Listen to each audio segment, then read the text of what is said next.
थातूर मातूर दुरुस्तीमुळे कोणाचा तरी जीव गेल्यानंतरच राष्ट्रीय महामार्ग प्राधिकरणाचे डोळे उघडणार का, असा संतप्त प्रश्न आता नागरिक विचारत आहेत. मुंबई गोवा राष्ट्रीय महामार्गावरील महाड येथील सावित्री पुलाच्या एक्सपान्शन जॉईंटला अवघ्या 2 दिवसात दुसऱ्यांदा मोठी तडे जाऊन भगदाड पडले.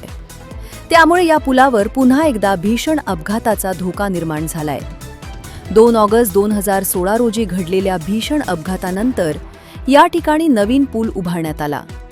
मात्र या नवीन पुलाच्या निर्मितीनंतरही एक्सपान्शन जॉईंट दुभंगण्याचे प्रकार वारंवार घडतायत.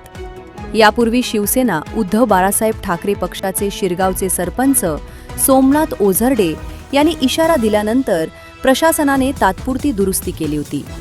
मात्र या पुलावरून दररोज 70 ते 80 टन वजनाची अवजड वाहने जात असल्याने अवघ्या 2 दिवसात हा जॉईंट पुन्हा दुभंगलाय. ज्या ठिकाणी जॉईंट दुभंगला आहे तिथे एक मोठा लोखंडी अँगल आणि रॉड थेट वर आले आहेत.